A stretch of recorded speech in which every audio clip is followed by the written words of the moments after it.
Welcome back to 5 News Tonight. Now, Amy Winehouse's parents are calling for more support and better funding for recovery services after signs that substance abuse may be on the rise during the pandemic. Now, it's now 9 years since the gifted singer and songwriter lost her life after a long battle with drug and alcohol addiction.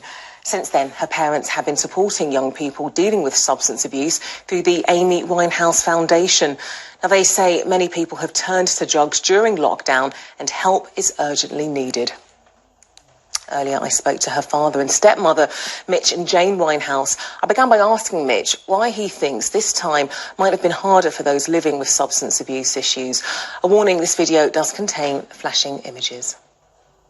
Loneliness, isolation, especially young people living away from home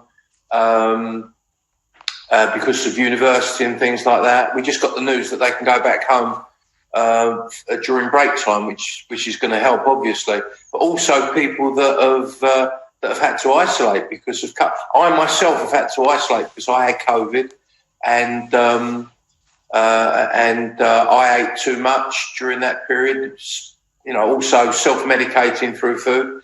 And I've put on about 1.5 stone since March from the beginning of the lockdown. So, you know, it's understandable that people are reaching for other things to self-medicate.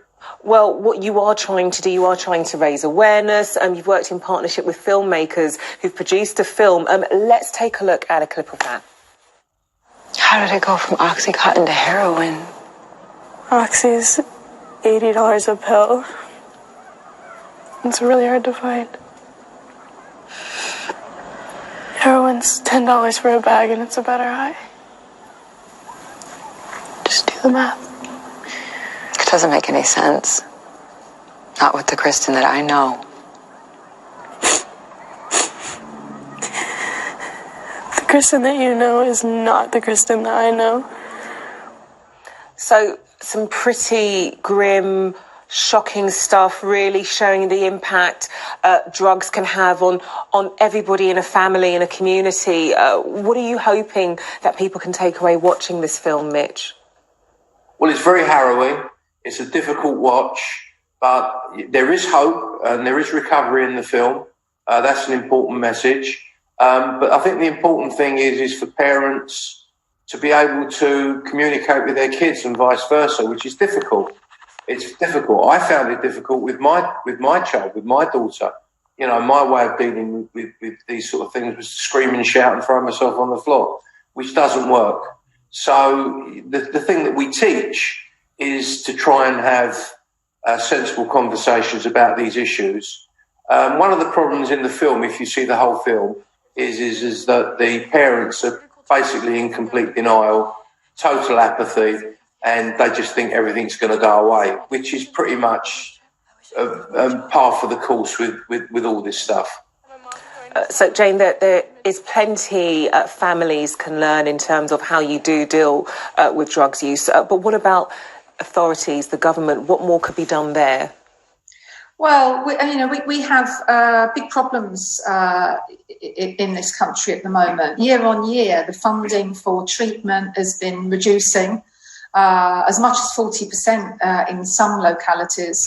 So when you've got a problem that's increasing and funding for that decreasing, obviously there's a widening gap. And a lot of those families and young peoples are reaching out to other organisations, you know, that they reach out to us as well. We see those numbers increasing, and we have had a lot more of those calls during lockdown. And it's very concerning.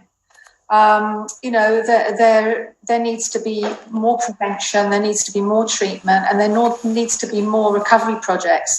And the proceeds from this film are going to be helping with exactly that, because all of the proceeds from the film and the soundtrack and the single are going to recovery projects, both here and overseas, which is, a great thing that the filmmakers have done.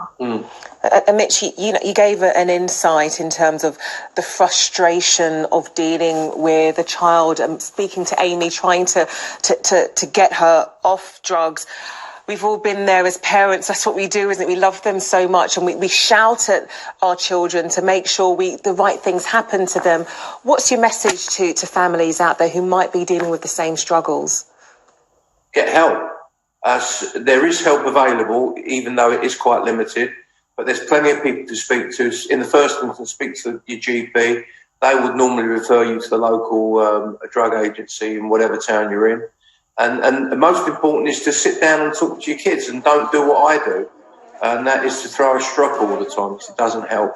You know, sometimes you feel so frustrated, and that's all you can do, but it really does not help. You need to sit down and be able to talk to your children about these problems and how you're going to resolve it, because I tell you what, they don't want to be an addict. Nobody started out taking drugs thinking, oh, this is going to be great, I'm going to be an addict. And there are so many reasons that people become addicts. You know, we haven't touched on why most young women become addicts, and that is mainly because they're coerced into it by their male partners. And so, you know, should I really have been shouting at Amy because of that? The answer is no, but I didn't know that at the time. Well, you know now, and you are trying to help families who I said might be in the same struggle as you. But Mitch and Jane Winehouse, really good talking to you both. Thank you. Nice to speak. Thank you.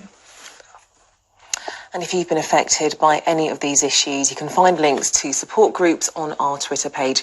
That's at 5_news. Northern Ireland